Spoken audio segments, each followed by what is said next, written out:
Oh yeah.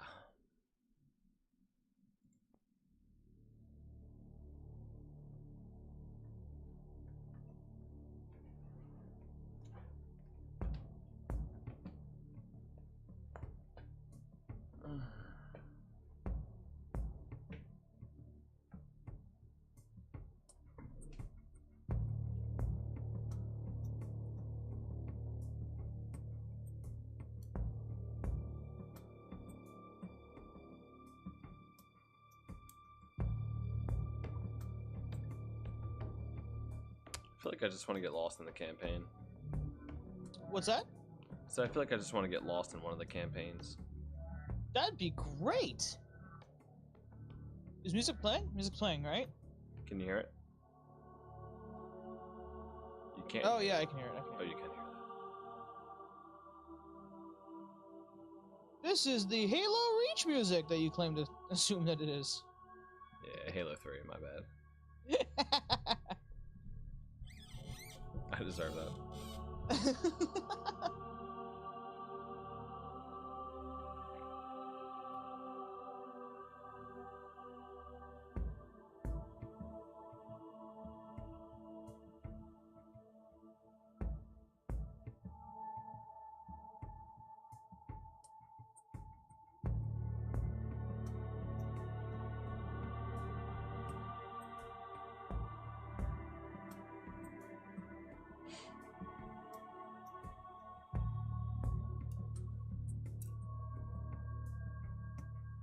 What up, Rabble? Hey. Thank you, Rabble.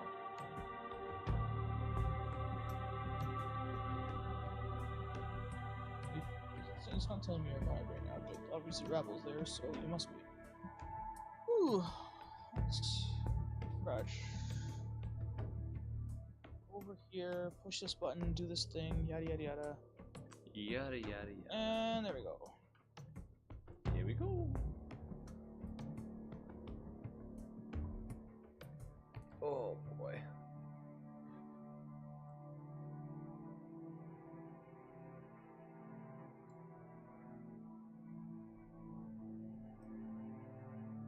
Maybe we'll do that this week. Just play through Halo 3. What's that? So maybe I'll do that this week. Just play through the campaign of Halo 3. Yeah. Are you having a hard time hearing me? Do I need to be louder? No, I think you're fine. Okay. I mean, worst comes to worst, I could just crank you up in my ears. Crank me up.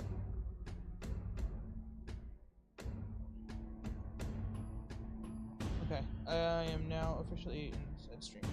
Great. It's gear. It's great. So what'd you do? Did you end up buying like a whole microphone altogether, or? No, I learned how to hard reset my headset. Wait, what? Yeah, there's a way to hard reset, which I looked up how to do before, but all the instructions that I was finding was for the newer Astro A50s, so I had to do some research and find out what generation of Astros I had. Then I had to find out how to do the reset, and then it worked. So I saved myself like $200. I'm really happy about that. Nice. I wonder when Astro's gonna come out with their next generation of like, headsets, like specifically for Xbox. Actually works on the new console, yeah. That doesn't need like an adapter, because like that's what my Astro A40s needs for my console. I didn't need like an adapter because they don't have an optical cable or something like that, so I need like an adapter to convert to optical. Yeah, I had to plug in a bunch of weird things and then like download some kind of firmware to get mine working. It's annoying. Yeah, it's unfortunate. I guess hopefully like their next generation, whatever, will fix it. I'm waiting for them to announce it, but they don't seem to be announcing it. Unless this new arrival of A30s are the new thing. Is that what they did? They got new A30s? A30 wireless, new arrival, compatible with PS5/PC, Mac, Xbox Series X. Wow. There you go. That's probably what it is. That's a new thing. Hashtag not sponsored. If only, man. If only. Epic battery life. Light speed wireless. Always connected. dual audio mixing, customizable speaker tags, and dual mics. Do you want a boom mic built in? Why not both? Nothing will get between you and your audience while you stream with the built-in mic on the ear cup, or bring in the boom mic to deliver crystal clear sound to your squad. The boom mic, sir. The boom mic. That is it. Astro A30s. Hashtag not sponsored. Definitely not sponsored.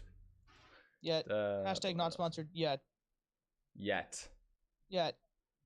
Eventually Maybe. they're gonna think like we are a fantastic podcast, and they're gonna want us to exclusively use their products. I don't know. Oh my lord, the music has started. Hey, are you getting in like theme here? Because it looks like you got like a Pokemon hat behind you. I do, yeah. Yeah. Trying to get your inner Trainer Red. That's the Trainer Red That's cap. exactly what it is. Nice job. Yeah, aren't you impressed? I am. Impressive. I am impressed. That was impressive. It's almost like I have played. I haven't played any of the newer Pokemon. I'm not gonna lie. Like I think it was like Sword and Shield. I haven't played that. This is all on Switch now, right? Yeah, I played Sword and Shield for a hot minute, and then there was what's the newest one? Legends of Arceus. Yeah, I haven't played that one either. Because I've only played it on handheld. It feels weird to be able to go switch now back to a console, I suppose. Haha, Switch. But yeah. Yeah. But yeah, I don't know. Maybe I will eventually. I mean, is it expensive? Is this Switch expensive? Well, let me find out. Oh, okay. Yeah, I don't know. I hear a lot of people do have the Switch now, so like I guess that probably happened during the pandemic in some way, shape, or form.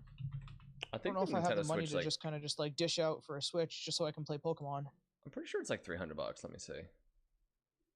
This is $199 for a Switch Lite. Rabble is on top of it. Look at him go. And what's a Switch Lite? And how is that different from the Switch? So the Switch Lite does not plug into the television. Also, missed opportunity for calling it a light switch. Come on.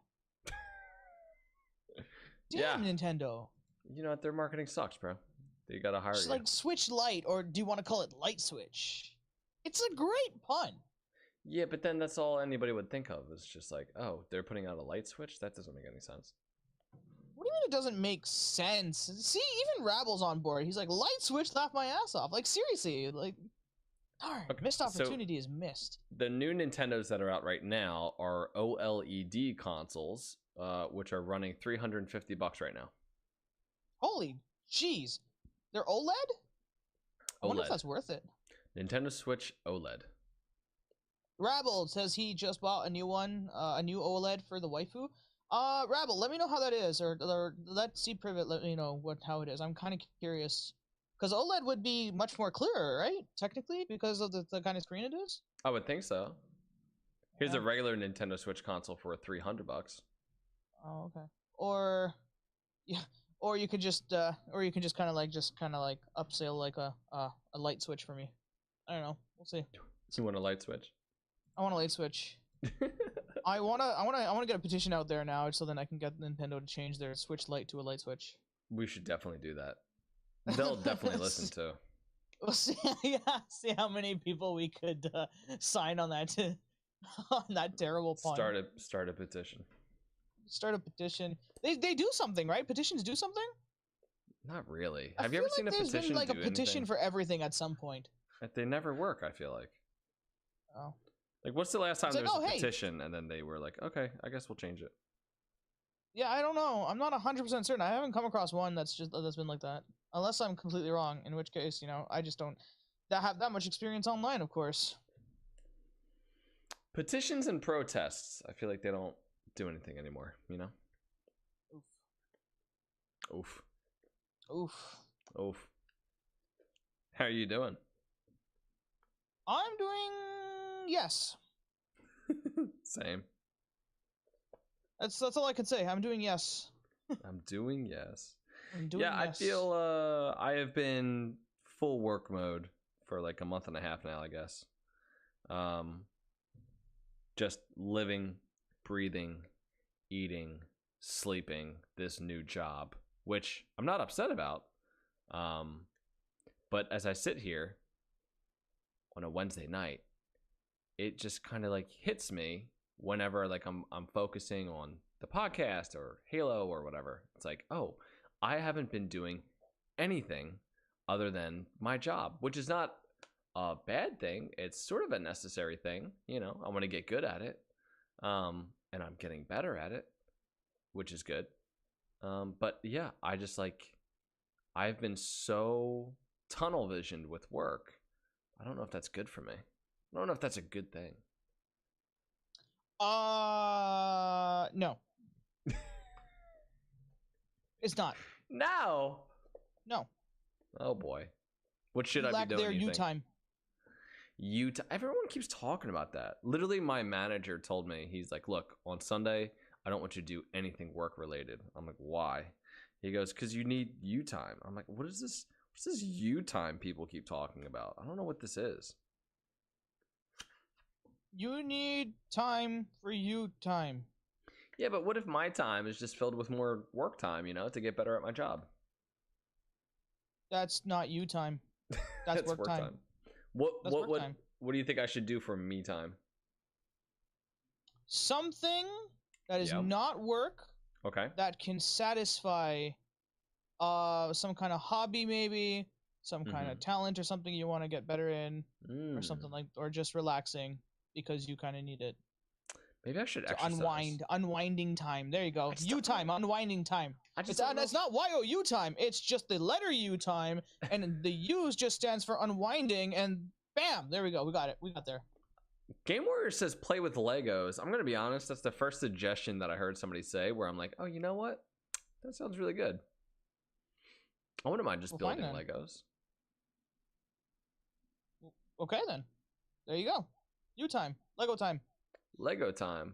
Lego Do you time. watch that show, Lego Masters? Do you know what I'm talking about? I know sometimes the parents are sitting there watching it every once in a while. I think the last episode I saw was like some kind of sneak peek at like a Jurassic World one or something. That show makes me feel so bad at Legos. I've always liked Legos, and I watch these people, and I'm like, oh my god, they're so good. And I get that they're like the best in the world at Legos. I get that, but it definitely makes me feel like okay, like when I watch Pro Halo, okay, I watch Pro Halo and I go like, oh, I could do that jump. Oh, I just learned something. Oh, okay, you know what? I actually now feel a little bit better at the game having watched high level play. But when I watch like these Lego Masters do their thing, dude, I feel like, oh my god, I shouldn't even touch Legos ever again. Like I'm just so you are unworthy. Yeah, like I'm unworthy of touching little plastic bricks because these people just do such a better job than me. Yeah, I mean, there's some pretty neat challenges in there. There's that one, and I think there's like Domino Masters or something like that. I can't remember. Domino Masters.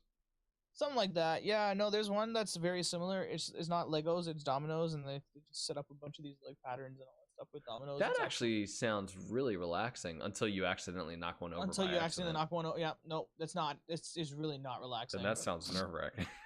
It's yeah. They have like some pretty cool stuff. Like they have a huge camera setup where it's like it follows like the trail of domino, and if it splits, it goes into like this wide angle view or like all that kind of stuff. It's kind of neat the way everything's kind of done, I suppose, but.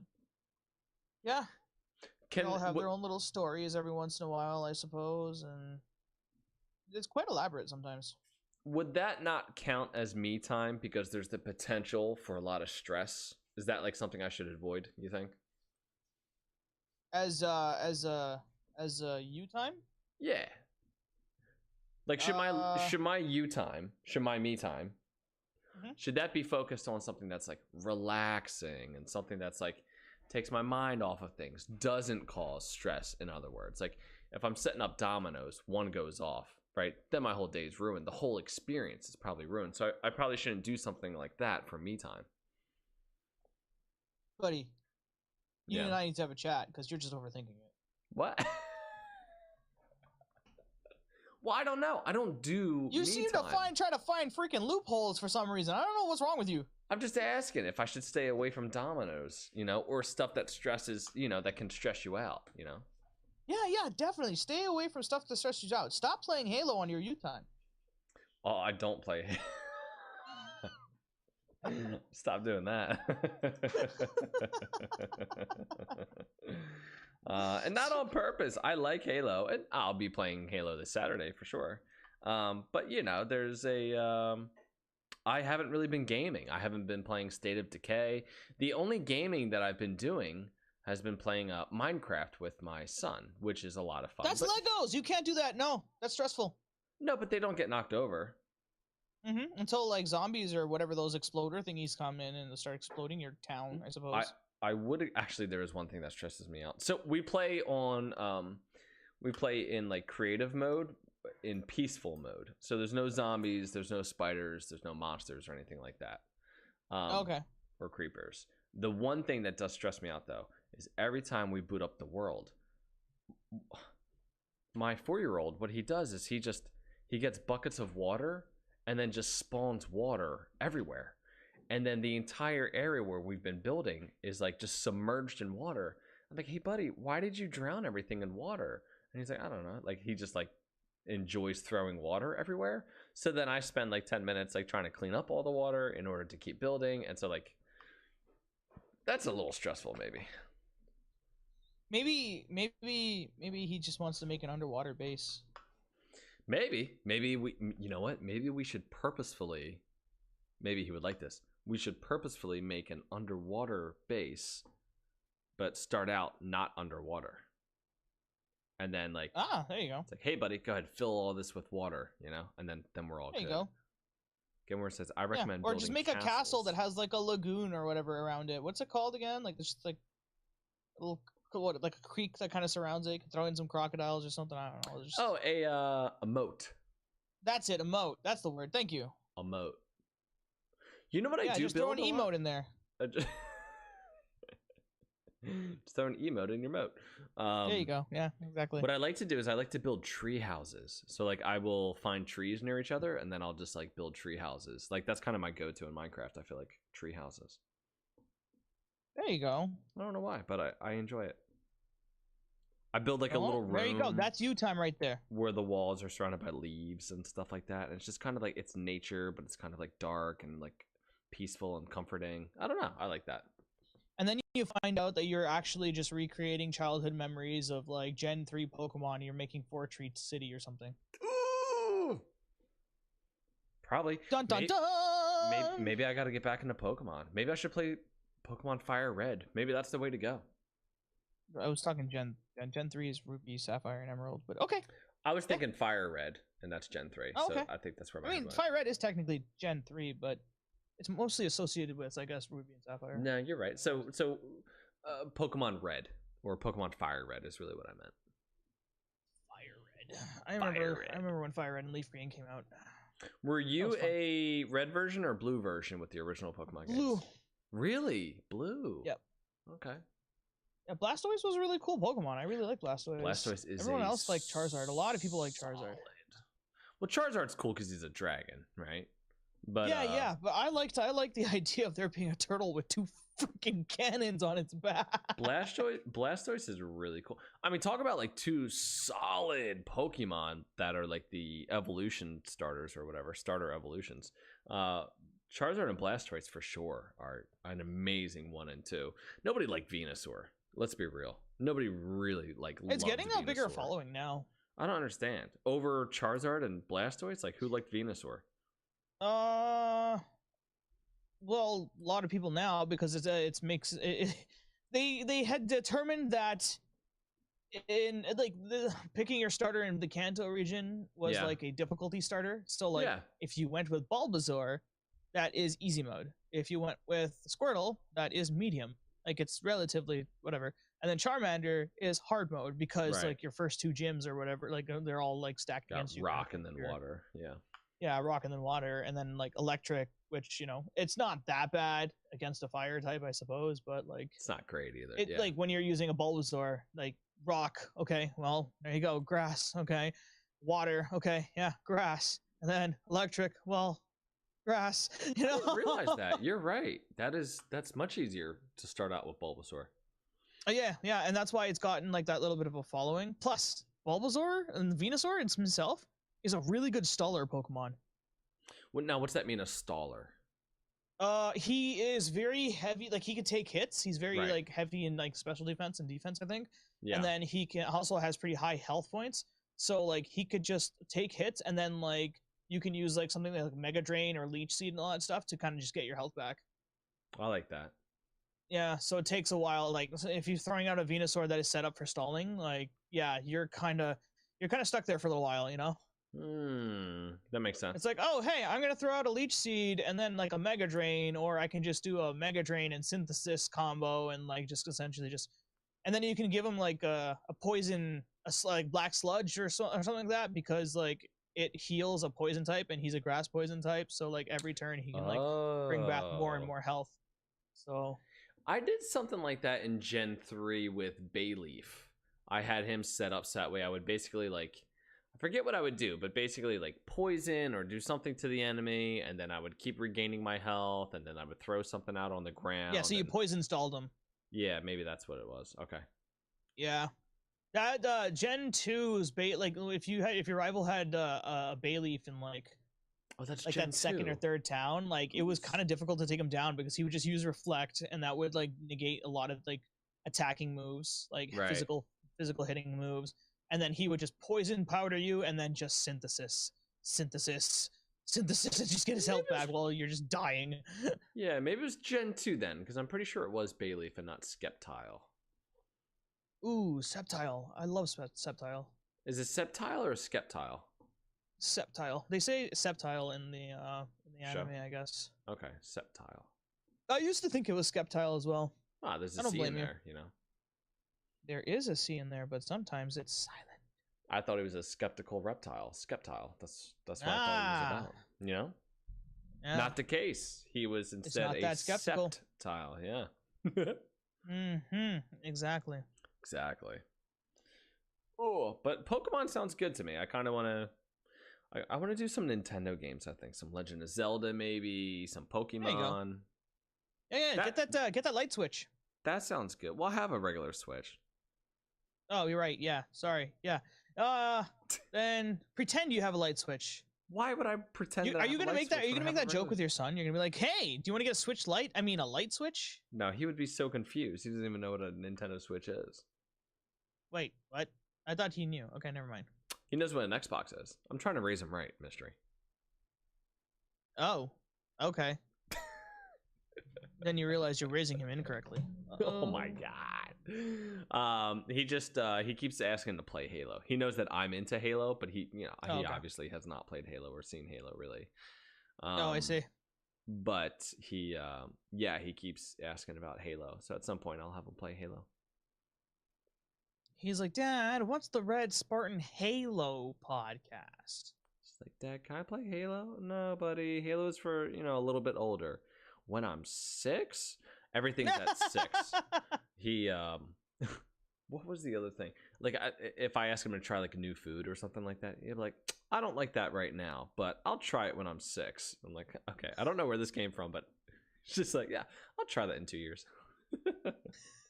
That's adorable. He's funny. I'll try it when I'm 6. Dad, can I play that when I'm 6? Like for some reason, like to him, 6 is like, oh, I'm big, I'm a big boy dad at 6. I can make 6. my own decisions at 6. I drink coffee. Because like we have things in the house that are like for adults, like coffee for adults, Can some I have snacks coffee that at we 6? have for adults. But I'll tell him, I'll be like, yeah, dude, we can. You know what? I think maybe one time I didn't tell him. I had a conversation with Mandy about Star Wars and what age would be okay for him to watch Star Wars. And there's a guy on YouTube called Star Wars Theory, and he's talked about how he started watching Star Wars when he was 6 years old. So I was like, okay, you know what? Maybe 6 years old for Star Wars. Maybe that works, like the original ones at least. Not that the newer ones are more or less inappropriate. I don't think that they are, but 6 years old to me seemed like a good time for Star Wars. And so yeah, he's saying all these things for when he turns 6, and maybe that's the age. Maybe that is the age. Maybe not for Halo though, and especially Halo 1. Maybe you can consider other Halos at that point, because like they have really neutered down a lot of the mature ratings in the more recent like Halo games. So Yeah, maybe just the multiplayer to start. Is that Just gonna like a jump into sin? multiplayer straight off the bat? Yeah, well, I'm just thinking to myself, like, do I want him shooting aliens with blood coming out and stuff like that? You know, in multiplayer, there's no blood. It's basically target practice, and I can word it. You know, like this is kind of like shooting like water guns because he knows what a water gun is. It's kind of like shooting water guns, except they're louder and yeah. Yeah. And the people online say bad words. Well, you know, I could keep all that out, thankfully. Yeah. Or you could just throw them into boot camp or bot camp or whatever. There you go. Oh, bot camp. Yeah, we could play against bots. That's not a bad idea. There you go. Look at you. He picked up being able to like move with the joysticks fairly quickly, I felt like. Like we tried it with some other games, he didn't really get it, but he was so into Minecraft that like he like pushed through to like understand. And now he has no problem. He knows how to fly in the air in Minecraft, he knows how to go on the ground, he can switch between creative mode and walking around real easy and, you know, doing all that kind of He's stuff. probably In fact, better than you at it now. he's doing really cool things. So he learned that you can, okay, so if you build like a I don't know, like a giant pool or something like that, something that goes kind of deep, you can build you know, you can go in the water and then start building like a little cave in the water, right? As long as it's a 1x2, okay, so basically the size for a door.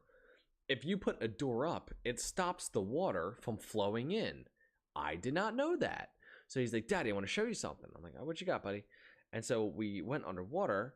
I'm like, oh yeah, buddy, we've been in the pool before. He goes, no, look. And then he has this door. I'm like, what's this? So I opened the door. It's all dry on the inside. And he built like all these rooms and like these tunnels, and they all actually went somewhere, and then they connected to stuff that we were building before. I was like, how did you know where to go? And he goes, well, I would just build up. I would look at where I'm at and then go back down and keep building. And I'm like, oh my God, this is so cool that he's like getting so into it, you know? Yeah. Yeah, it's really cool how they figure out how to problem solve and all that kind of stuff, I suppose, at some point. Because like that'll eventually figure out he'll eventually start like I guess figuring out like, oh hey, like if I can do this, then I have this problem when I'm building this, then I can do this to negate that problem in the future or whatever. Yeah. And then you'll see how creative he can really be. So it's really cool to see that. You know, I'm happy he's into the game for sure, and it's something nice to bond over. You know, anytime I come into Minecraft with him, he's like, hey, look at what I've done before. So it's kind of cool. Yeah, that's neat. I feel like That's I have neat. to sneeze. I'm like right on the edge of it. Oh, I hate that. Look at the light. Look at the light bulb. Look at the light bulb. It's so bright. Oh. I don't know. There's a myth that says if you look at a bright light when you need to sneeze, you sneeze. I know, like I've looked at the sun before, or like looked Myth up busted. when it's like daytime out, and then that would work. But this light just kind of blinded me. Oh. Watch Clone Wars. That's a good show. I like Clone Wars. I watched maybe 2 seasons of Clone Wars. Yeah, I got to like 2 seasons as well, and then like I was just like, okay, it's not really hitting. But apparently, like the later seasons are much better. That's what I hear too. Yeah, so I gotta pick that up at some point again. But I also Yeah. want to like read Harry Potter again. Is that weird? no, I think it'd be a great experience for you and your kiddos to have. Oh, I Reading just through the meant Harry me. Potter books. No, it's not weird. It's not weird. It's there's this big word out there. I don't know if you know about it. Okay, go ahead. It's called nostalgia. That's it for sure. Yeah. For sure. There was one that's what time it is. I was feeling kind of like sad, and I don't know about what. It might have been just change of the weather. That kind of thing can happen. And I watched like the 51 episodes of the original Pokemon that they have on Netflix, like while I was delivering mail. I didn't watch it, but I listened to it. And that like Prepare for trouble. Make it double. To protect the world from devastation. To unite all to- peoples within our nation. Yeah. To denounce the evils of truth and love, I think, or something like that. Yeah. To extend our reach to the stars above. Yeah, mystery tracks. Team Rocket blasting off at the speed of light. Surrender now. Surrender now or prepare to fight. Yeah, that's right. Yeah, we did it. Oh my god, I'm surprised I actually remember all of that. Holy crap. You remembered a line I would not have gotten, so thank you for that. That's insane. I'm genuinely surprised I remember that. That's crazy. It's good work by you. Thank you. You're welcome. Did you catch any of the Halo tournament over the weekend? Negative. I had no time. What was the tournament over the weekend, by the way? It was the Orlando LAN Major. Okay, so what's the difference between this one and the one that was the last one? Because I feel like we just went through one. So the one that happened before was not in person. That one was just online. Wait, what? Still, like, it wasn't in person. This one is in person? This one, Orlando, was in person, yeah. Oh, okay. And then they have Worlds in about 3 weeks. The Worlds is the biggest one, I assume? Worlds is the biggest one. There's 8 North American teams. I believe it's 2 European teams, 2 Asian teams, 2 Latin American teams, and maybe Australia and New Zealand get 2 teams or something like that. And so the 16... So, like, in all of the other lands, if you're just, you and your buddies, you can buy, like, a team pass. And you can compete against all the other teams. There's open brackets and things like that. Worlds, they don't have that. So all the tournaments that happen before Worlds are all for basically qualifying to see if you can qualify for Worlds. So they only take the top 8 teams in North America. So not everybody plays in this tournament. And so you'll have, the North American teams, the European, all the different teams.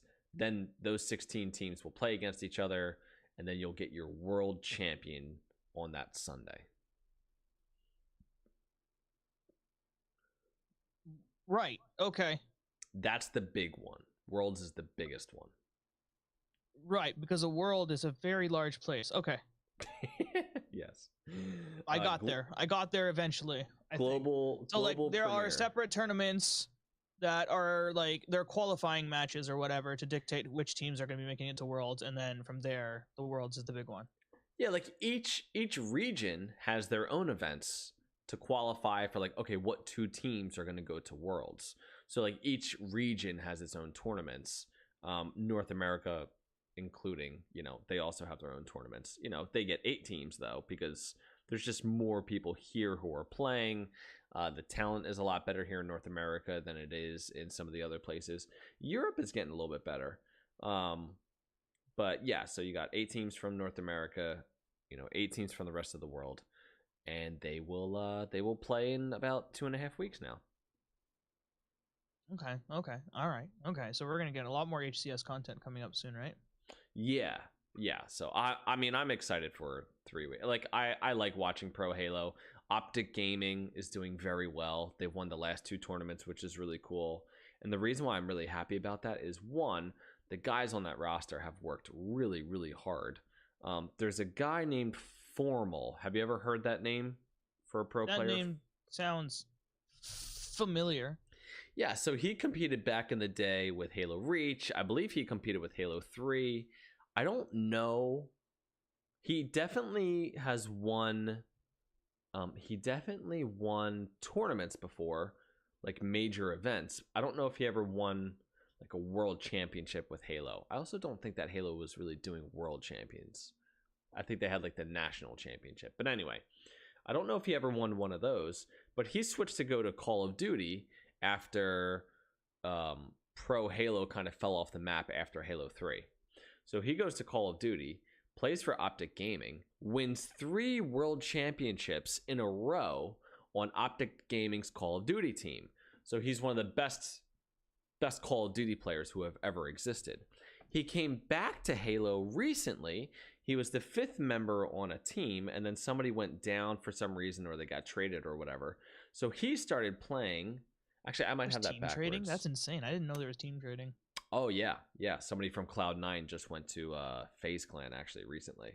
So actually, I kind of if you like Cloud9, no. If you like FaZe, then yeah. Oh, okay.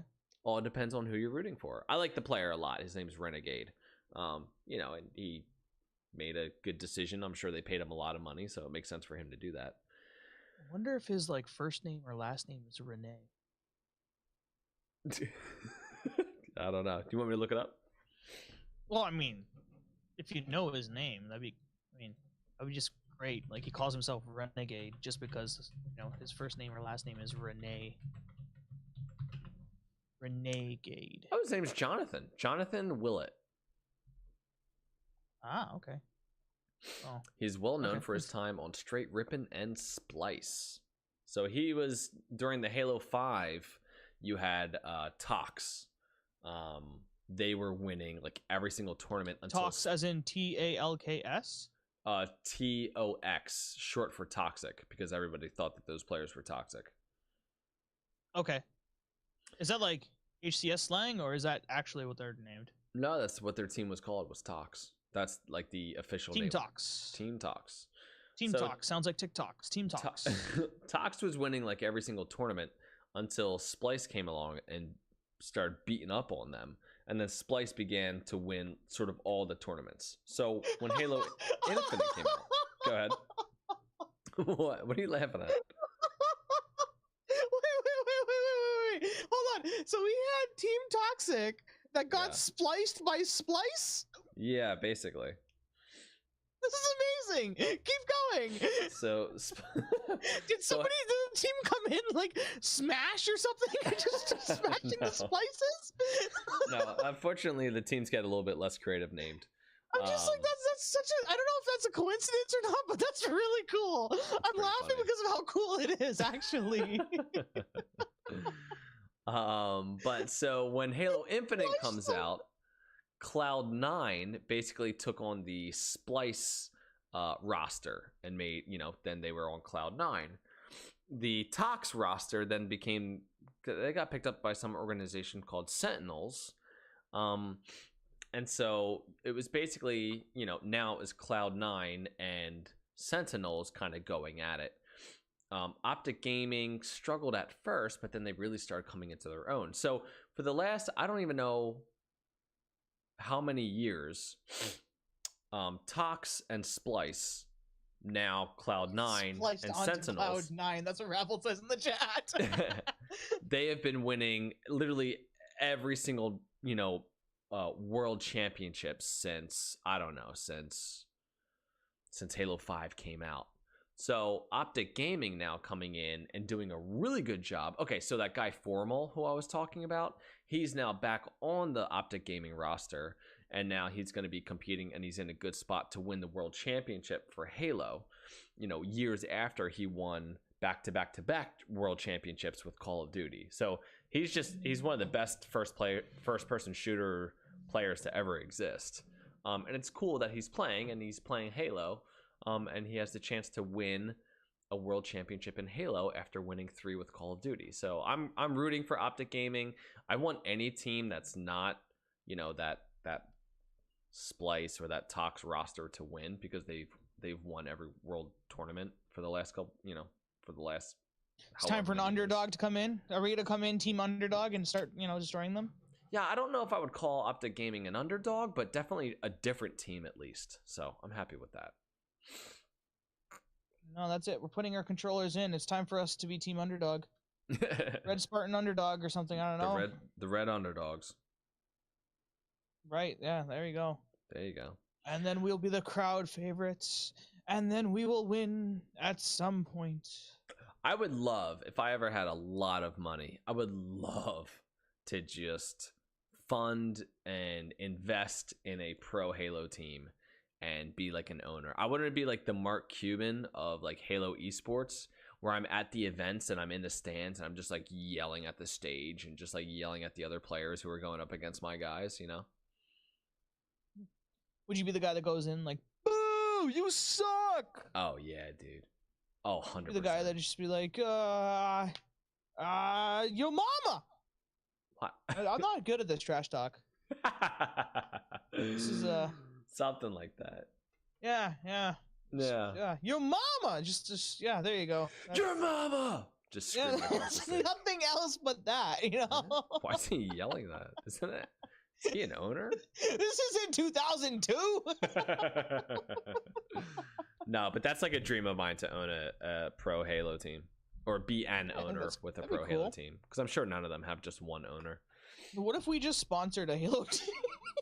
That sounds good to me. Like, if we have the money for it, dude, and we were like, you know, we'd pay the players salary or whatever and give them bonuses based on performance, and you know, we could come up with like jerseys and stuff like that, and you know, I would be like, yeah, that's your department, because holy jeez, finances in that situation would be a little bit of a nightmare.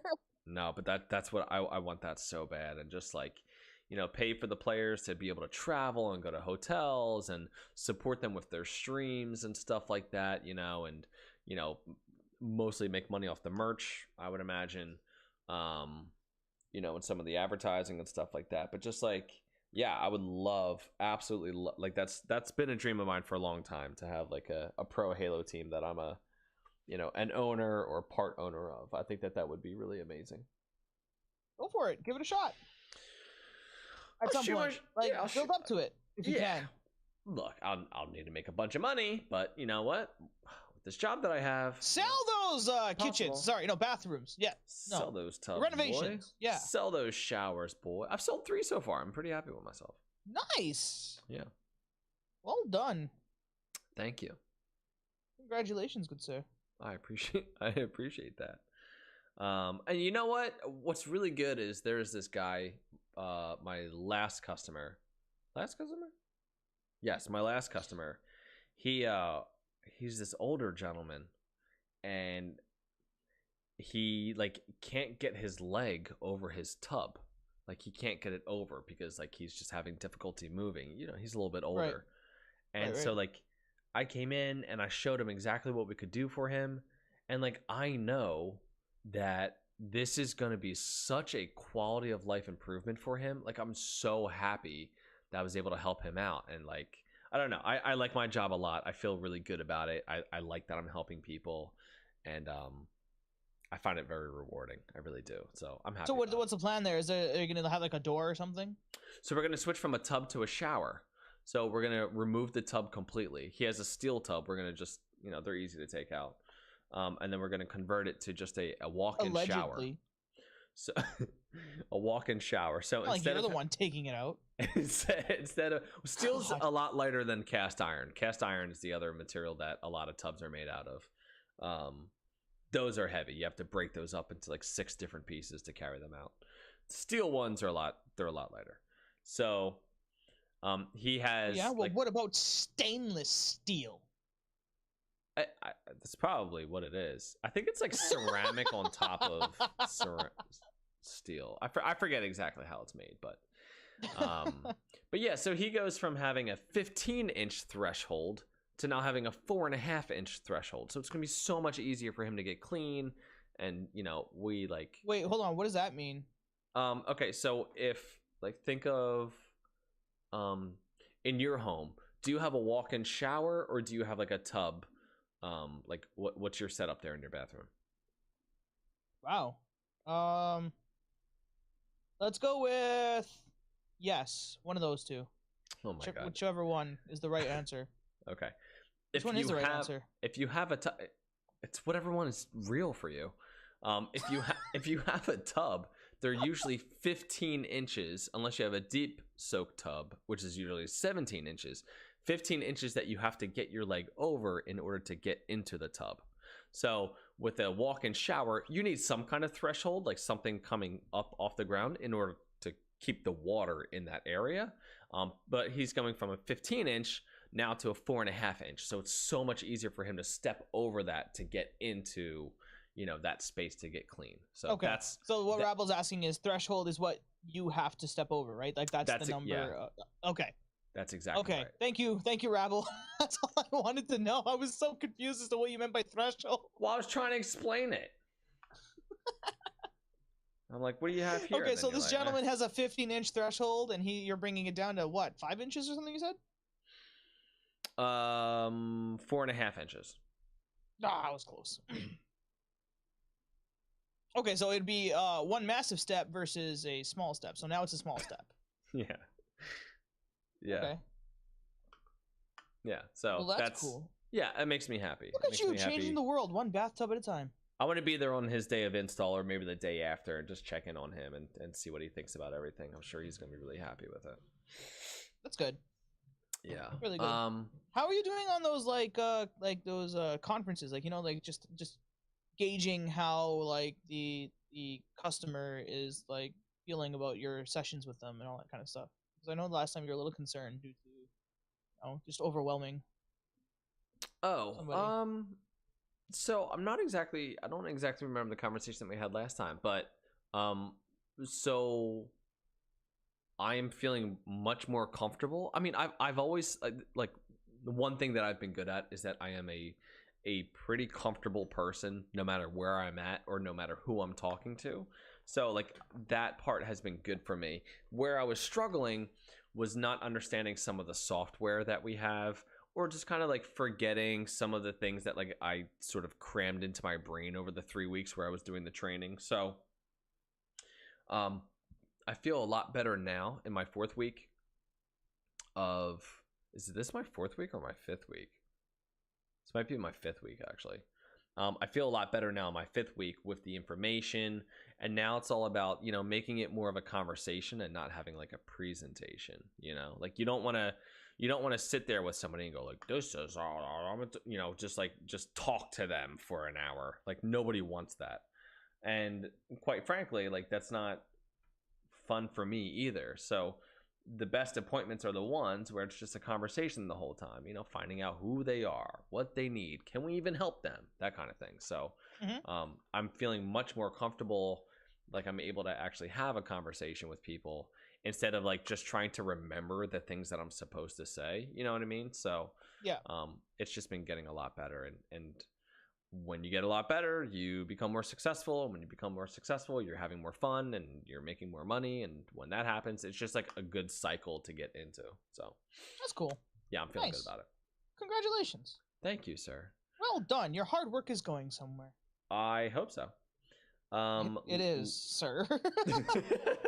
Thank you. Stop saying I hope so. Well, you know, I don't want to get ahead of myself, but I've never worked this hard for any other job in my life before. I've never studied this much for anything, even like in school. I've never studied this much. I'm learning so much and working so hard trying to get good at this, and I do believe that it will pay off for sure. That's good. That's really good. I'm glad that you're feeling that way. Yeah. Last week we were talking about how they were going to have a world premiere during how did that go? HCS Orlando. So I don't know if you saw the title of this episode. If you're listening, you see it, and if you're watching the live stream, you see it. But for you, Mystery, the title is 343 Steps in It Again.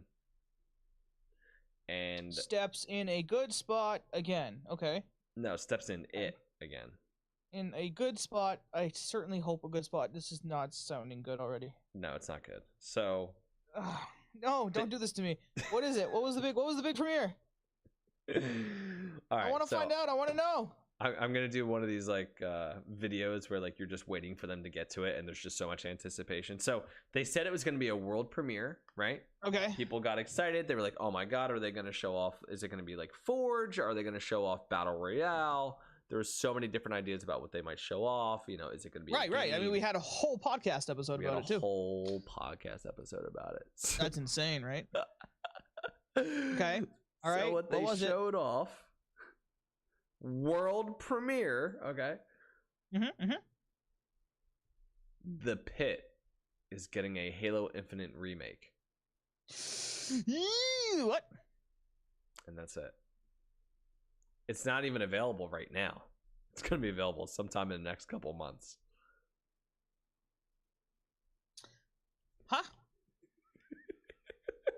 You know the pit. I think you cut off there. I feel like you put out a big list of something. But I only caught the pit.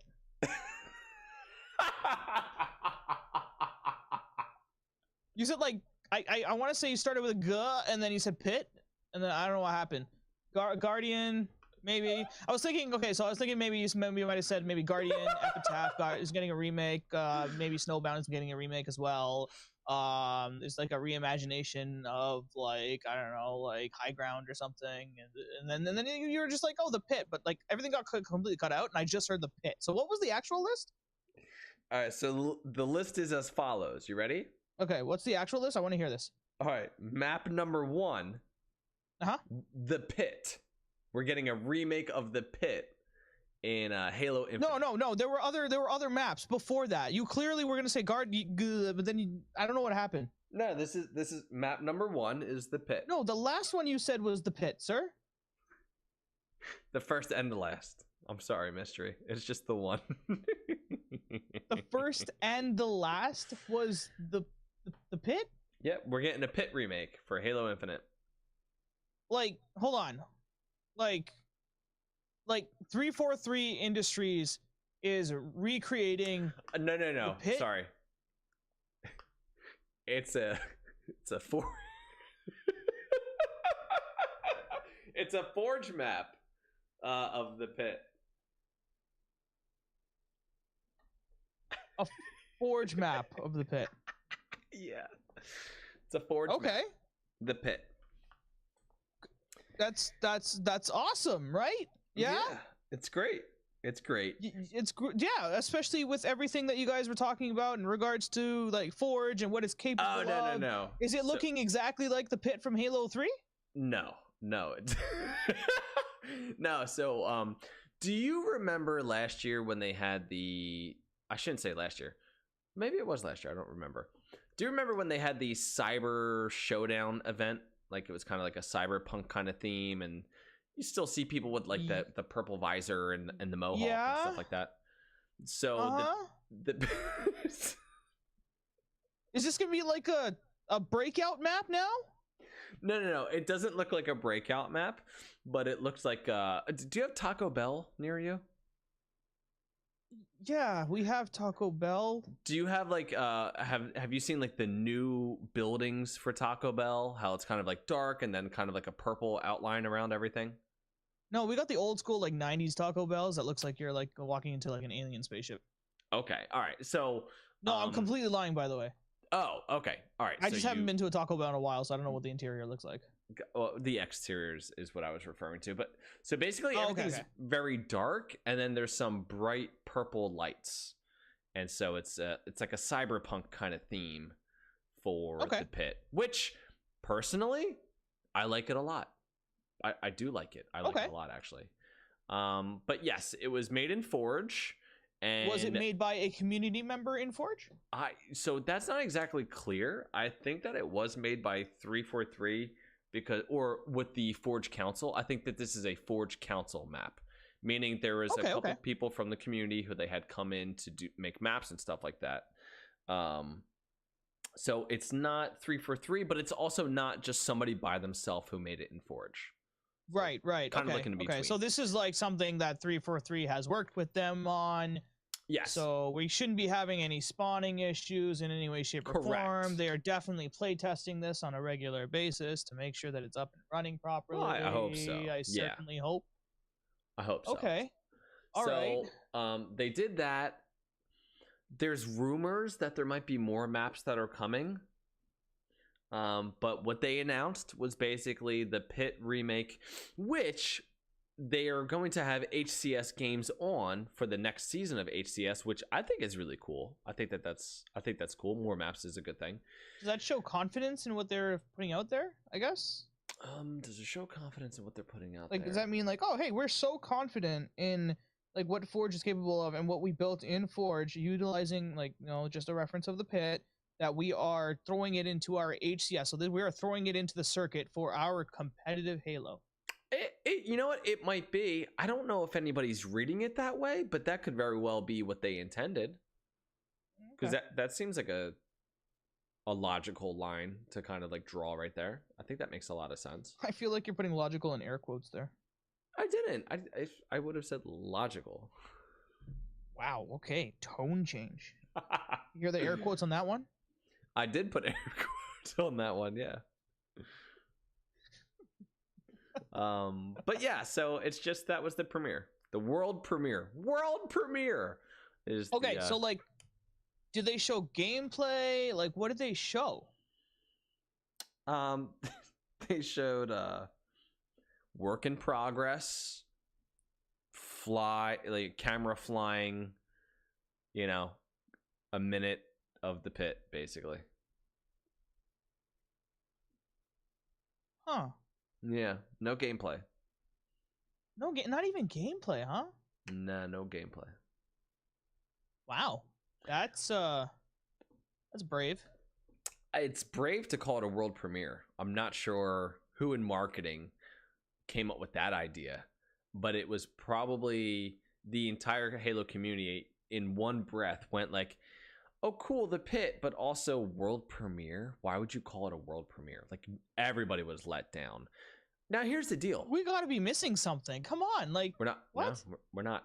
If they didn't say anything, if they didn't hype it up, if they didn't say anything about a premiere or we're going to see something cool or anything like that, and they just dropped, hey, we got the pit coming, people would be happy right now. People would be happy.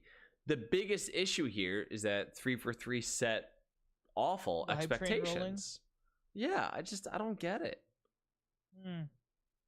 Okay. Like they didn't have to, like the reaction from the community right now shouldn't be a letdown. It should be, oh cool, we're getting the pit coming. But it's because they set it up as a world premiere.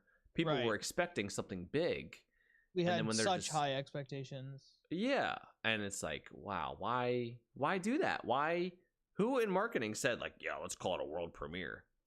I mean, Rabble in the chat saying they're not wrong. It was a world premiere. I suppose technically he is right. They are not wrong. It was a premiere for the world. Not anybody leaked the pit in any way, shape, or form. So yeah, all right. Well, here's the world premiere of my opinion. I don't think it was a good idea.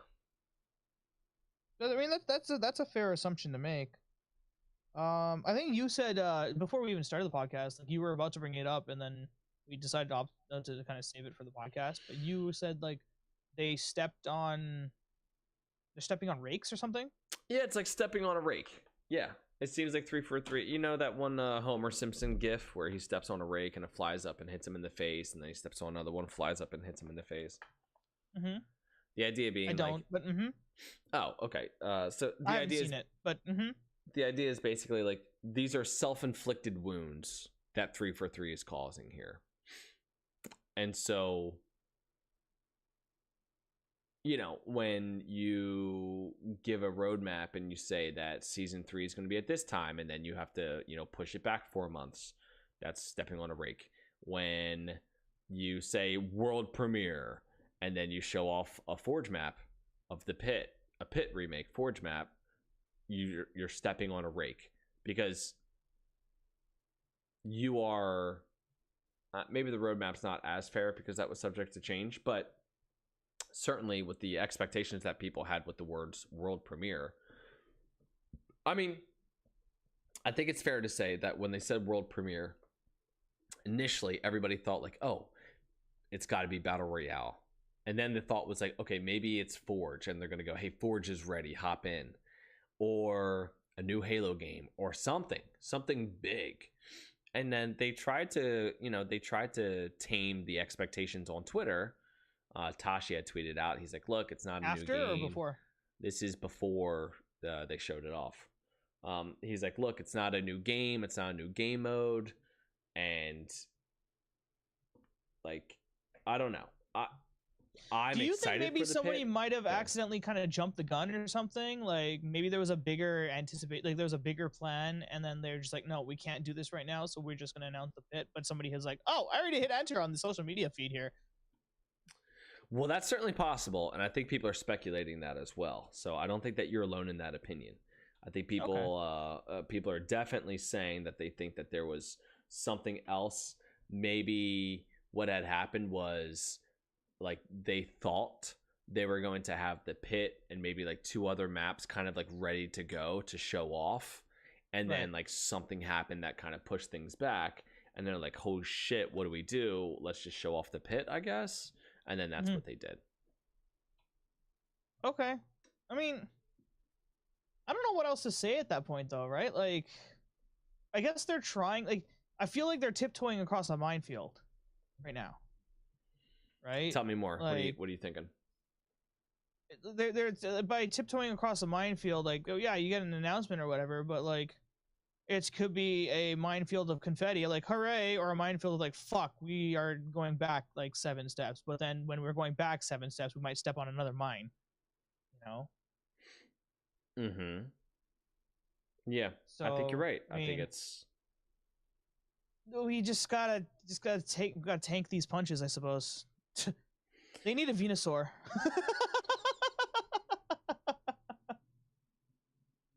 yeah. Is that a joke that only I'm gonna laugh? Okay. No, I get it. They need an easy mode. They got to do something because this is. No, that's not. No, I wasn't. Oh, they need to absorb more hits. Is that what you're saying? I was talking about a. I need somebody to stall and heal. Oh, stall and heal. Never mind. I'm sorry. I'm an idiot. I think that's fair though. I think. I don't know. I'm like. I think everybody's just not done, but kind of like, okay, like here's the same thing again, the same thing kind of over and over, just sort of like let down by what's going on. And it's like, again, Joe Staten came in and he knew he was going to take L's for 2 years until finally he was able to turn things around. And we're going through the L's. That's all. Going through the L's. It's unfortunate. It is unfortunate, but you know, like I'm sure when the pit comes out, it'll be really exciting again. To actually play on a Forge map. I'm wondering if there's any kind of changes in any way, shape, or form. Maybe like, you know how they reimagined any of the Halo 2 anniversary maps? They kind of found a way to throw something in there that kind of gave it a nice, unique twist. Like for example, that remake of Asylum, they had those like little waterfalls. If you hit the little orange spot or something, you can have the little waterfalls at the bases. And like, you know, what's that one map? That's on like the meteorite and it's got the big like I forget what it's called. Stop yelling at me, guys. Stop yelling at me. With the sniper tower on one side and then like the building on the other side. I don't remember. I require assistance. This is a cry for help. I'm sorry, I don't remember. All right, I'm googling it. Halo 2 maps. I'm pretty sure it's not. It's I don't know what map it's called. Why is it bothering me so much right now? Halo 2 map? Are you sure? Yes, sir. Sir, yes, sir. It was a Halo 2 map. It was on an asteroid? Ascension. Oh, that was an asteroid? Well, in Halo's anniversary, they kind of put it on an asteroid or whatever. Oh, right. Okay. Yeah, but they had like the bubble dome like switches on like each side of the thing. So like I'm wondering if like when they remake the my god, why is my arm so sticky? When they remake the like pit, is there going to be like some kind of major change? Like something that can allow us to maybe shoot or create something different in there? Well, it definitely sounded like via actions. They added or changed maybe a tiny bit of the layout. Okay. But not like a lot, not much. Kind of like I'm trying to think of like another map that they changed. Is there like a grav lift that takes you from like the bottom of that base you spawn at to the top where you can like snipe and stuff? Like maybe, yeah, something like that. I think they did that in Halo 4. Like I know in Halo 4 they changed it. They changed pit to pitfall or whatever, and they had a grav lift that took you to the bottom of like just below Energy Sword to where Energy Sword was, where that overshield used to spawn in Halo 3. Mm-hmm. Yeah, they added a grav lift from that to where Energy Sword spawned. Right. Yeah, I don't know exactly. I think there's like 1 or 2 spots where they added something. I don't know if they have that lift anymore. I think that they wanted to try and make this like closer to the Halo 3 model. Okay. And then make like some adjustments and some changes. So, I mean, we'll find out. You know, we'll find out in couple months, I guess, couple weeks. think Whenever we find out. I think they said November, so October, November. Oh, did they really? I think it's November. Yeah. Okay. I certainly hope that in the next couple weeks we find out maybe, oh yeah, there's going to be a couple of more maps that are coming out, maybe. Yeah, if they came out of nowhere, something. There's got to be something. If they came out of nowhere and were like, hey, look, we got the Pit, we got Guardian, we got Standoff, we got some big team battle maps, we got some little maps, all from Halo 3. I think that's the right move. And then obviously they need to announce or leak those as soon as possible. Because just again, nobody's happy with this. I should say nobody's happy with it. People are happy that the Pit is coming. People aren't happy it's exciting because it was to have hyped up as coming. A world premiere. Yeah. I'm not sure how I feel about it being a Forge thing, but then also I don't want to undermine them because of the fact that they made it in Forge, because I'm sure there's a lot of love put into it trying to remake it in Forge and all that For stuff. sure. And I don't want to undermine that by any means.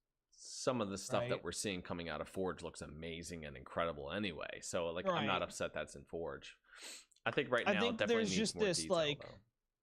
Yeah, I think there's just this little bit in me where it's just I don't know, in my experience, Forge maps in the past, although some of them have been great, it's just been a little bit there's always been requiring a little bit of I need to move this here or something to kind of balance things out a bit more. Yeah. And then it's a lot of it was very much the same color or something like that, which kind of just got very stale very quickly, unfortunately. Yeah. Right. Yeah. So I think in but Infinite it's seeming like we have a lot more assets available. Correct. Yeah, exactly.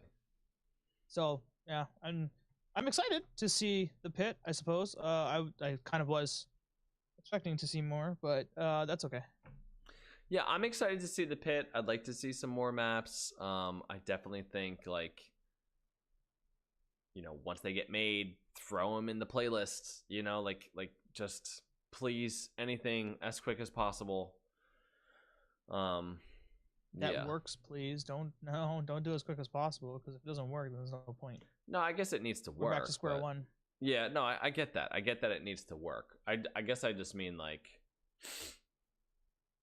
any kind of frequency of content coming, maps and stuff like that, please. And when it comes to remakes, I guess what I'm thinking is you can have the community make a ton of remakes and then find the ones that are closest, and then work on polishing those for matchmaking and that kind of thing. It's I just feel like when Forge is out completely, they'll have so much more help essentially in being able to make maps. And then it's okay, we just got to get these into rotation, fix the spawns. Spawning is probably going to be the biggest thing that Forge maps are going to suffer from when they're made by the community. Right. But once you can kind of get those straightened out, then yeah, get them out there. But right. Yeah, they shot themselves in the foot, but that's kind of 3 for 3 if I'm being honest. Feels like it. It's unfortunate, but we'll pull through. We will pull through. We will pull through. Quite frankly, there's not much else going on in Halo right now. We got Worlds in a couple weeks. Okay. People have been doing some Halo 3 art and stuff like that since we passed the 15th anniversary of it. Oh yeah, that happened, didn't it? Let me ask you a question real quick. This is just something I heard somebody talking about. How would you feel about Halo 3 anniversary? Is it something you want? Something you don't really care about? Something you're scared that they'll mess up if they do? What do you think about Halo still 3 go back to Halo 3 and still Halo have 3 just as remastered? much fun playing it as I used to. Okay. So I don't really think we do need an anniversary right now. It still really is a solid game right now. Yeah, I agree with that. Yeah. I mean, it'd be really cool to have anniversary cutscenes and all that kind of stuff, but even then, it's still I still think it kind of holds up. So that's the one thing that I think that I want. I want Blur style cutscenes. But that's just a bonus at that point, right? I'm not paying for that, and I don't think that's worth it for 343 to put all that money in just to not have any returns in that situation. That's fair. And that's probably the most expensive part of the whole thing anyway. Right. I shouldn't say that.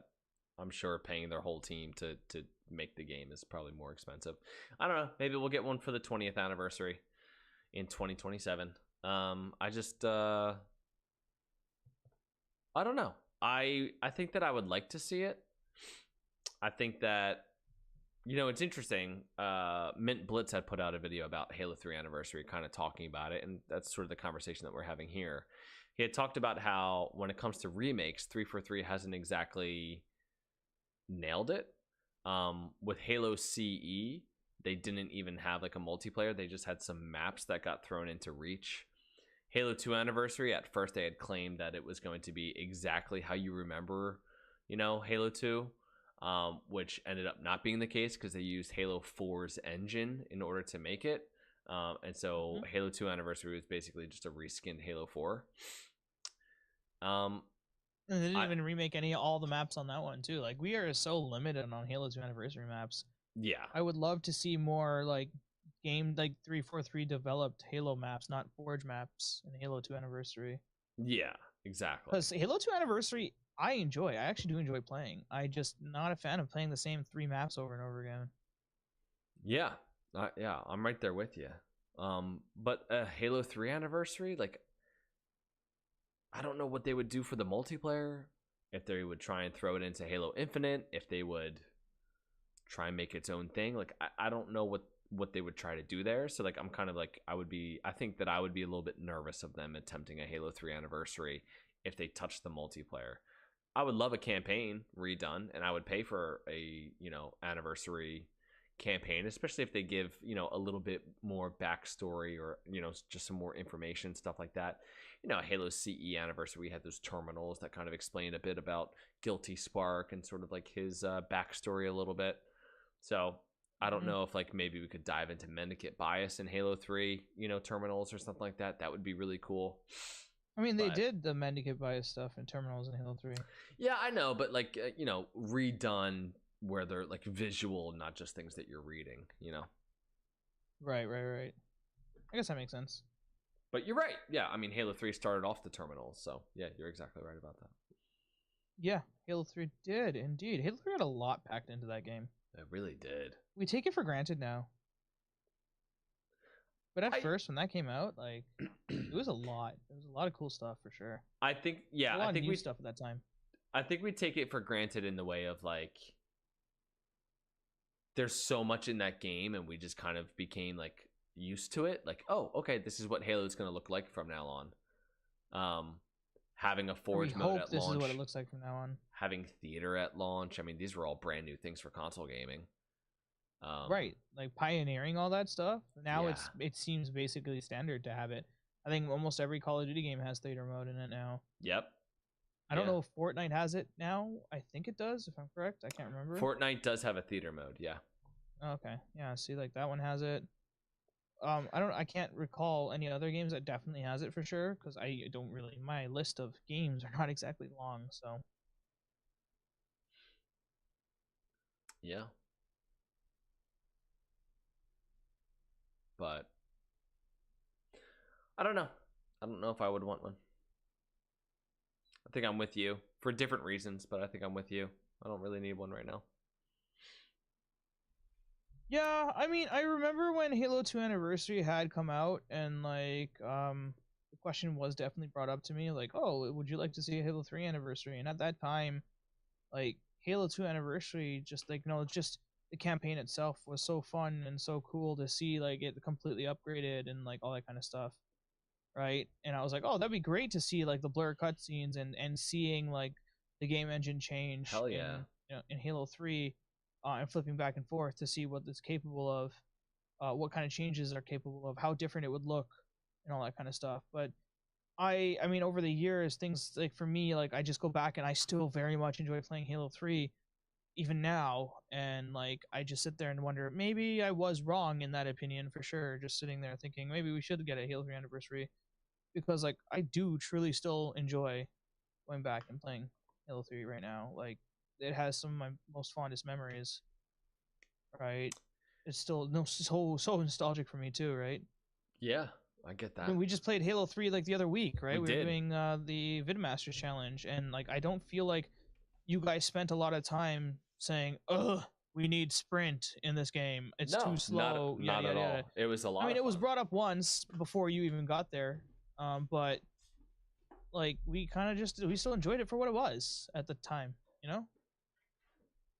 Yeah. So there is that. I'm seeing on the Twitch stream that he walked away. I didn't know this conversation was that boring that you had to walk away. Not at all. I just wanted to grab He- something real quick. Yeah.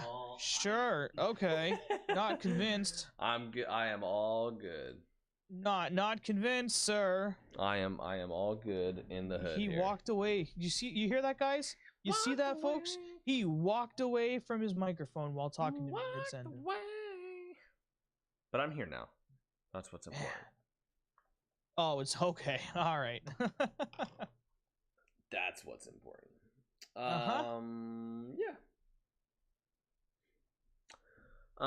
Yeah. Nothing else really going on Halo wise. We may as well get into the company trap. The company trap. You mean the community corner? No. The company trap. All right, let's go. I gotta pull it up again. There we go. Okay, so I actually came up with the theme for the theme of the week. Beautiful. So the theme of the week was for the community corner, company trap, whatever the heck we want to call it. I was thinking the theme could be crossovers. Ooh, I love this. Yeah, I'm not gonna lie, I'm definitely a bit of a sucker for crossovers, so I was kind of curious to see what kind of questions that you folks would come up, and we only got questions from Rabble, just Rabble. Beautiful. Rabble asks, what did you think of the Forza Horizon Halo crossover event, where you got to drive a Halo Warthog in Forza, while Pelicans flew overhead and Covenant shot at you? I think it looked really cool. I didn't actually play it myself, and I'm sort of like sad that I didn't. I think that it looked really cool. I'd like to drive a Warthog around in that game, and visually I think that it looked really awesome. So I think it looked cool, but again, I didn't play it myself, so I can't give you like a first-hand experience what I thought. It was a neat little experience. I thought it was fun, and I thought it was great that they had like Microsoft IPs and all that kind of stuff in the same thing. So again, I'm a little bit of a sucker for a crossover, so it doesn't have to be canon. It was fun, and that's all I cared about. I'm a little bit of a sucker. Right. Rabble says Forza is on Game Pass. What you waiting for? I don't know. Time. There you go. Okay, next question from Rabble, and Rabble asks, "What's the worst Halo / other game series crossover you can think of?" The worst one? Yeah. The worst Halo and other crossover game crossover series, whatever. Really go. So Halo has to be involved in it, though? I'm gonna assume so. It's Halo and then something else that is crossing over. What would be the worst? I don't know. Halo's so versatile. I feel like Halo works for so many different things. The worst one. Maybe Halo and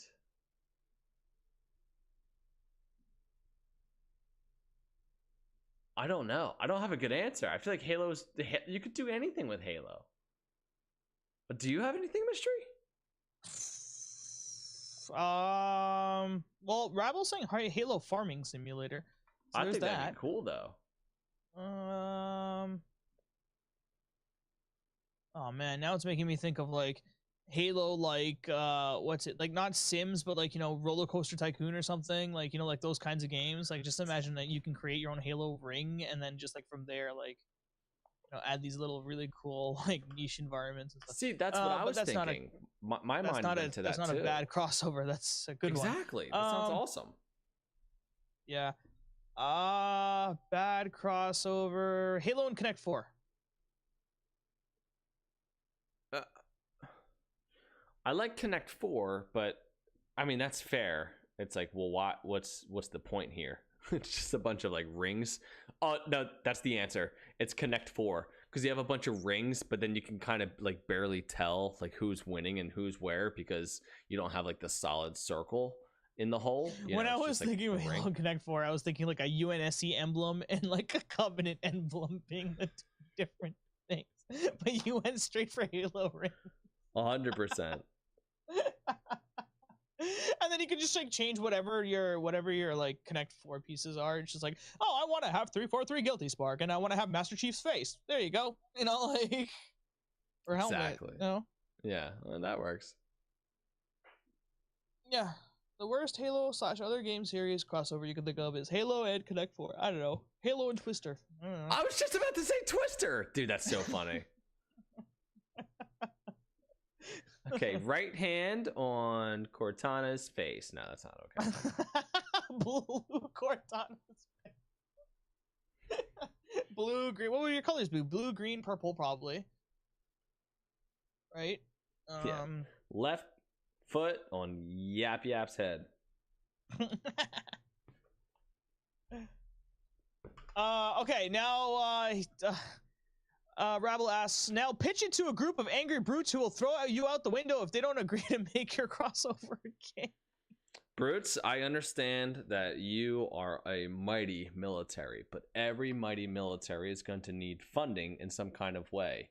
Here on planet Earth, Connect 4 has been a game that's been around for a long time. And so when we talk about funding your operations for what you need to do, every stream of revenue is going to be valuable. And so here I propose to you Halo Connect 4. Okay, anybody who likes Connect 4 is going to get it. Anybody who likes Halo is going to get it. And then some people are going to be so intrigued that they'll just get it themselves. So it's an easy money maker. And then that will help you refurbish and replenish all of your ships and weapons that are damaged. So let's add to that revenue stream. Let's go ahead and do this Connect 4. Trust me, trust Connect 4, and we're going to do a good job for you. Okay. Nice. That's a great pitch. Not bad. It's a fantastic pitch. For me, I would probably say something along the lines of, are you tired of getting your ass kicked by the UNSC? No? And then, of course, they would look at each other and be like, yeah, you know, right? And then I'll be like, well, I have a feeling that has to do with your strategy. And obviously, you need better training when it comes to strategy. So why don't we create a training program that makes you play the ultimate game of strategy, which is called Connect 4. Connect 4. Beautiful. Yeah. There you go. There you go. So going through this training program, you angry brutes will start finding your way and creating strategies that will ultimately make you destroy the UNSC, which has been kicking your ass lately. Hence, Connect 4, the ultimate strategy game. I like it. They might kill you though, because what if one of them goes like, "Are you saying we're incompetent of fighting?" You know, and then it's like they're already angry, so I'm dead anyways. I'd rather yes, if I'm gonna die, they're angry or get thrown out the window, I'd rather insult them.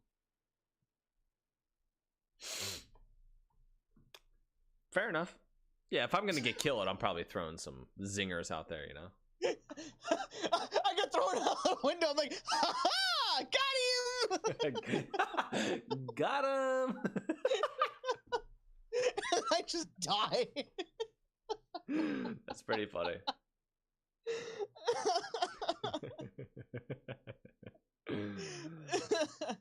You guys all right, suck at strategy. Got one last question from Rabble. Just Rabble.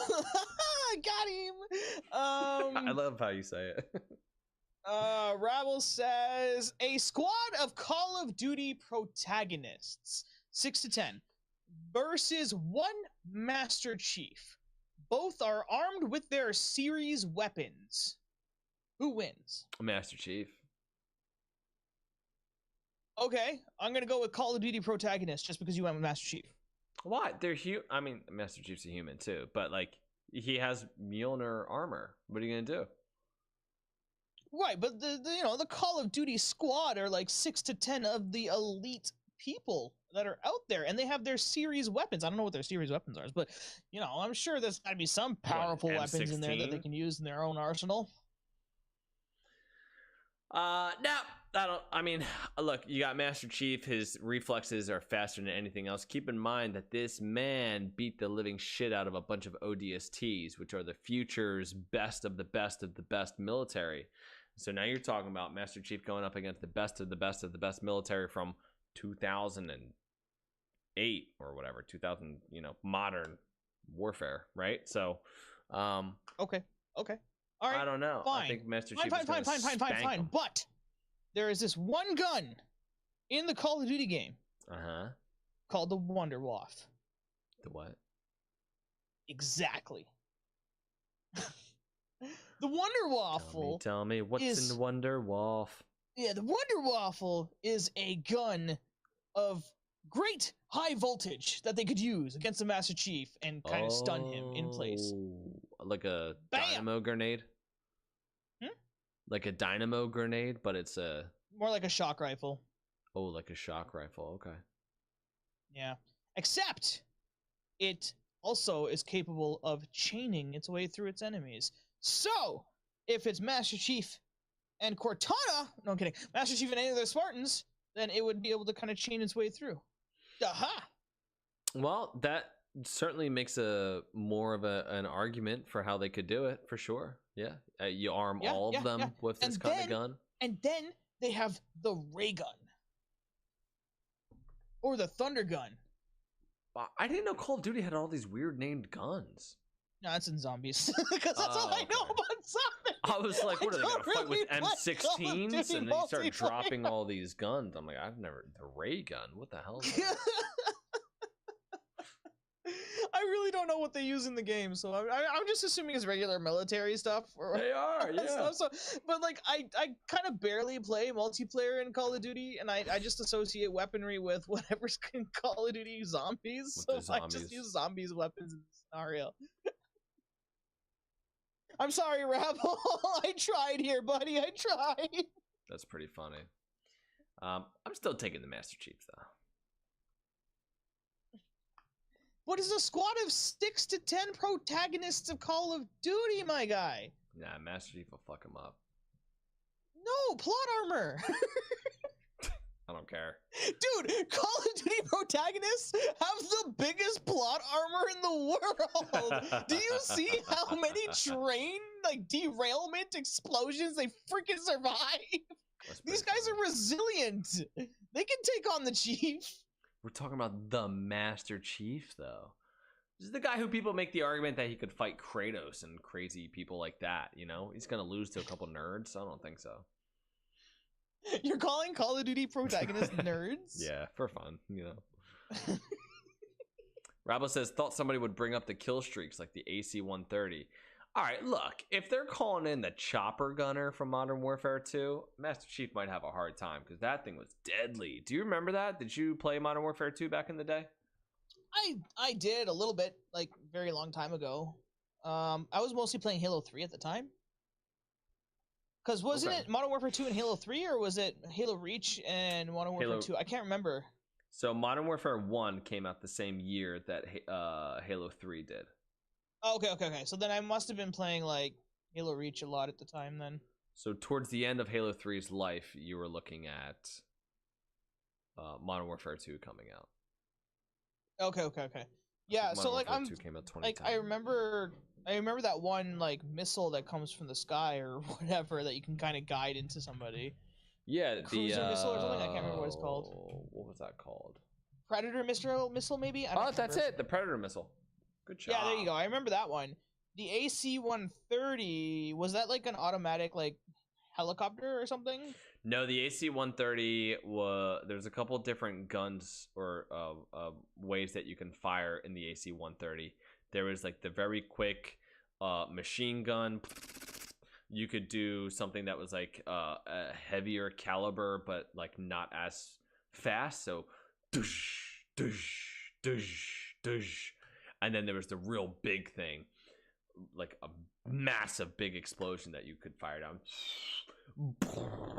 like that. So yeah, how is Chief dodging all that shit? He's got energy shields. Dude, Chief is going to jump from one projectile to the next to work his way up to the AC-130 airplane. My guy, he's not an anime character. Yes, he is. To me, he is. Modern Warfare 2 came out in 2009, so 2 years after Halo 3 came out. Okay. man, you're fighting Ghost and like Soap and but these are Fish or- humans. These are regular humans. These are humans that are like peak of the top of the elites here. Yeah, but we're talking about That Master have Chief plot armor, massive about- plot armor. But we're talking about Master Chief who beat the shit out of a bunch of ODSTs who were the peak of the peak of the peak of the military. Nah, this is a different kind of military though. This is not this is 500-year-old military for Master Chief. Exactly. There These are might be primitives. strategies. Well, I don't even know why I'm fighting this as hard as I'm fighting this. You are. You're like I know what I'm about? losing in this battle, but like, You're like, what about try. Ghost? Fuck Ghost, dude. Ghost ain't doing shit. Ghost is the only one that died. A lot of them died. Did they all die? I don't even remember anymore. I think there's only one main character who lived, and that was Captain Price. Soap died? Ghost Soap died? Roach died? Roach definitely Mason died. died? Who? Mason? Oh, I don't know about Mason. Mason was in Black Ops. Oh, that's not part of the Modern Warfare series, so I don't know about him. The question wasn't Modern Warfare specifically. Oh, but you were just naming Modern Warfare characters. That's why I was saying that. Sorry. Because those are the only ones I can remember. He said Call of Duty protagonists. He never said Modern Warfare specifically.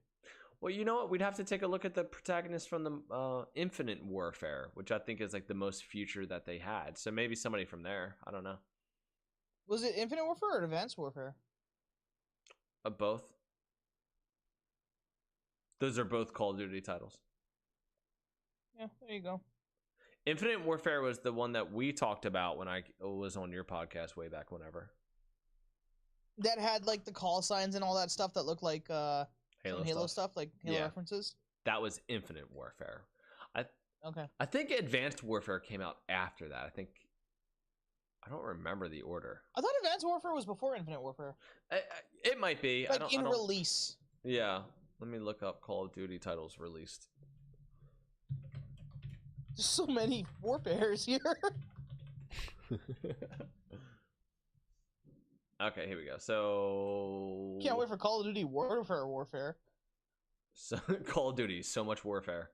Call of Duty, too much warfare. They're just gonna start sounding like Fast and Furious titles.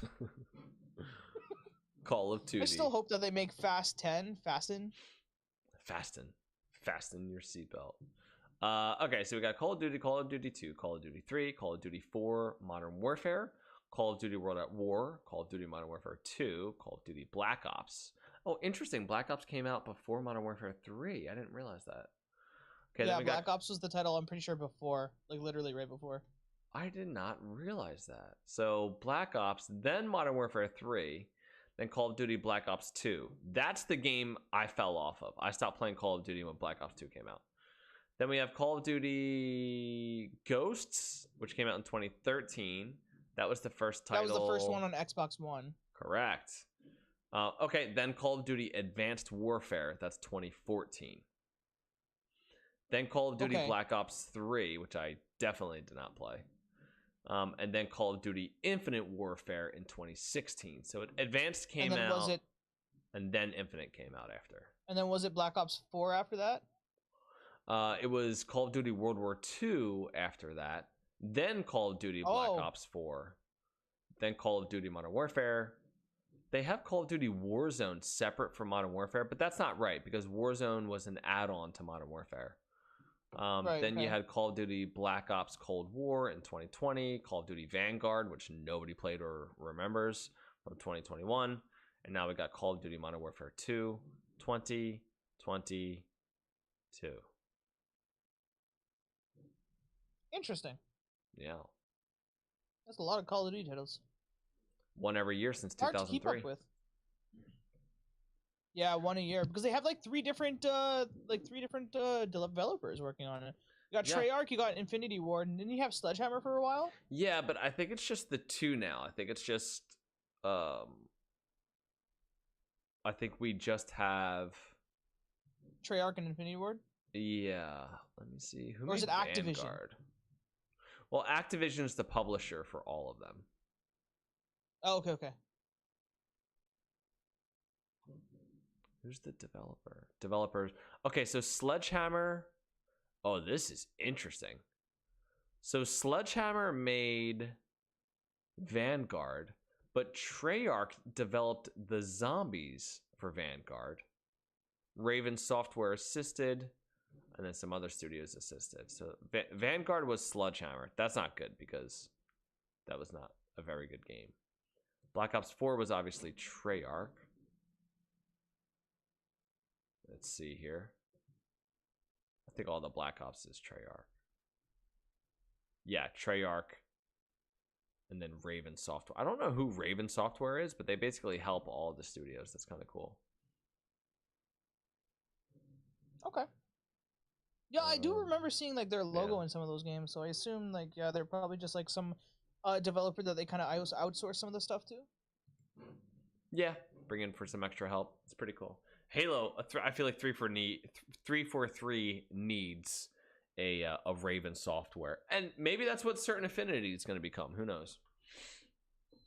I mean, I don't know. I guess I've been holding out on this one for a while, but like there was a developer that they did outsource to before things kind of happened in 2022. Halo. By that I mean in like earlier 2022 when attacks were being made. What are you talking about right now? Attacks were being made? Attacks, yeah, like the Russia-Ukraine stuff. Oh, was there a Ukrainian developer? No, Russian. Are you making a joke? I'm so confused. Oh, no, I'm not. It was a Russian developer? Yeah, that they outsourced to. Oh, I didn't know that. There was like a Russia division or something that they were outsourcing to for a while. I can find those notes again. It was like back in August or something. There's a couple reports on it. So Halo CE was made by Bungie, Gearbox on PC, and then Westlake Interactive on Mac. Halo 2 was just Bungie. Halo 3 was Bungie. Halo Wars was Ensemble. Halo Reach was Bungie. Spearsoft. Halo 4 was 343 Industries. No, but I know that Halo 4 had help from Certain Affinity, so this is not as comprehensive as I was hoping. Damn. Let's see. Yeah, it was Spearsoft. Spearsoft. Game development. Spearsoft is a leading game development company with development centers in USA, Poland, and Russia. Interesting. Like, I mean, like, yeah, I'm sure, like, the USA division is also kind of helping, but I feel like they kind of lost a lot of support during that whole, like, because I don't know the politics behind all of it, but, like, I'm pretty sure, like, you know, so at some point, like, some of the American, like, companies decided, like, okay, I think I'm just gonna, like, back out for a bit, or we're gonna back out for a bit until things kind of die down. Yeah, that makes sense. We lost a huge asset in regards to maybe, like, some of the Russian game developers being from Spearsoft. It looks like they worked on Assassin's Creed Valhalla, Halo Infinite, Saints Row, FIFA 22, Tom Clancy's Rainbow Six Siege, and Battlefield 2042. That is such an interesting variety of games to have helped co-develop. Yeah, it was something that was I was gonna bring up back in August, but there was other things that were kind of going on at that time that we kind of just decided to kind of put that in the back burner for a bit, and then totally forgot about it. It looks like Spearsoft has a division in Poland who's been doing a lot recently. Yeah. September 12th, 2022, Spearsoft Poland launches 2D art challenge. So I think they're still doing stuff, but if they did have any offices in Russia, maybe they're not. I don't know. Yeah.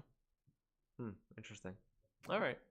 Is there another question for the no, that's it for the community corner, company trap, or whatever. Company trap. Yeah, that's it for the company trap. All right. Well, the trap door is closed. I like that. Then let's wrap it up here. Mystery, what do you got going on this week? Tomorrow I should be continuing my campaign in Curse of Strahd. Twitch.tv/RealMistry. Catch me there. I don't know what the rest of the week entails. I've definitely been playing some Borderlands 2, so Monday you can probably catch me playing that again. I'm not sure what Friday's looking like at the moment. And I don't think I will be there for community game night this week again. I'm sorry. You're okay, dude. We'll be all right. I am going to be there for community night on Saturday, but I will likely just be buried in work the rest of the week, so I won't be around anywhere. But you can find us on... Well, I'll be honest, I haven't posted on TikTok in a little bit, but you can find us on TikTok at Red Spartan Podcast. You can find me on Twitter at DaddyTrax Live or DaddyTrax1. DaddyTrax Live 1? I forget what it is. On Twitter, if you go to DaddyTrax, you'll find me.